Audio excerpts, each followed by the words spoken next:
Yes. Uh-huh. Now, I'm just kind of looking through this book of Acts.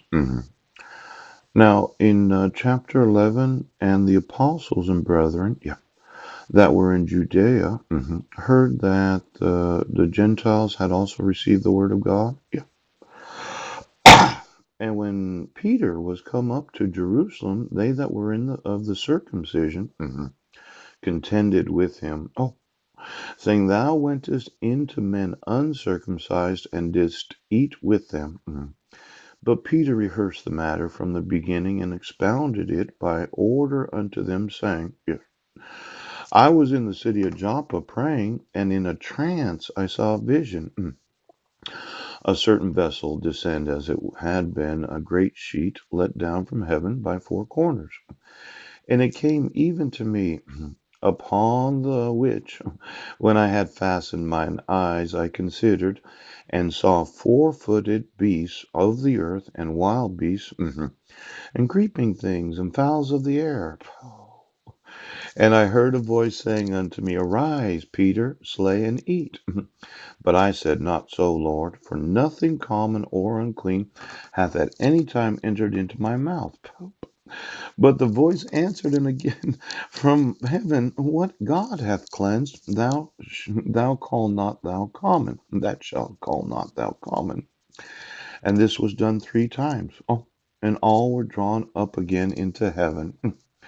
Now, this Peter, if we really consider, his profession, as I remember it, this Peter was a fisherman, and probably wasn't the most educated individual, and he had some problems with those in the circumcision, and he rehearsed the whole matter from the beginning and expounded it by order unto them, saying, Well, I was in the city, I was praying, and I saw this vessel descend as it were a great sheet, and upon the which, when I had fastened mine eyes, I considered and saw four-footed beasts.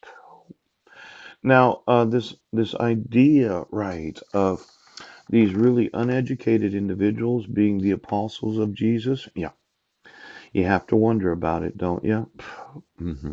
But for some reason, they were the ones that Jesus did call. Now, let's say that you are a judge, a sheriff, an attorney, and you need the voice of God to tell you what to do. Now, this idea that the Gentiles, right, could participate in Christianity. See, at that time, it was only the Jews that could participate. Yes. Well, I'm not Jewish. I know. 2,000 years later, we're still trying to figure out, can the Gentiles, that are non-Jews, be Christians? Yes. And could God use a non-Jewish individual such as myself to affect certain worldwide events?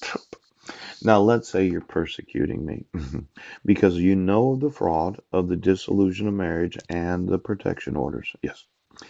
And your thought is, well, we're just going to yell at each other every day and make all these plans about how you're going to destroy me. Yes. And then it's persecution.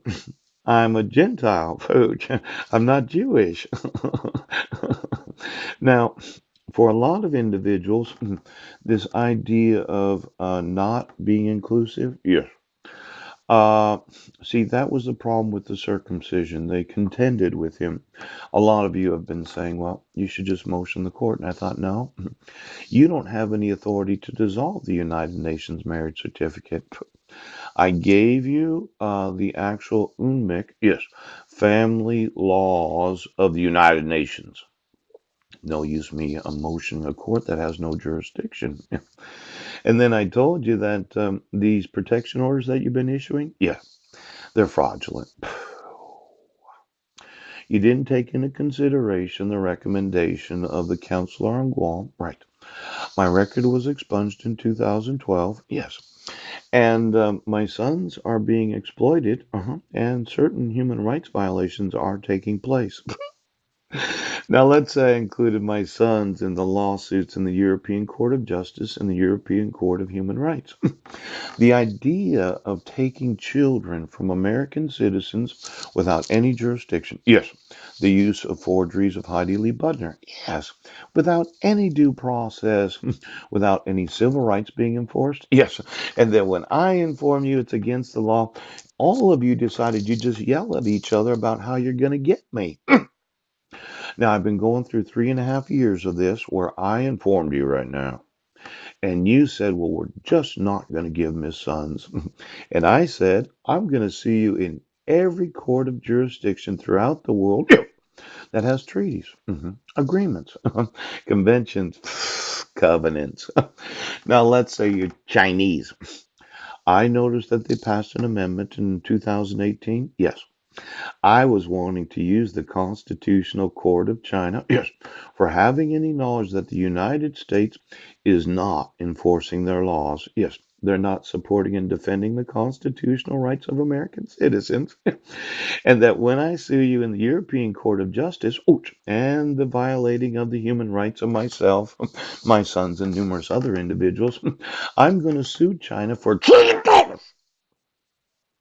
because the Chinese refuse to enforce the human rights of citizens of the world. Now, when I asked you for the employees of the Chinese government, yes, you must be some sort of oath or election that takes place there. Yes.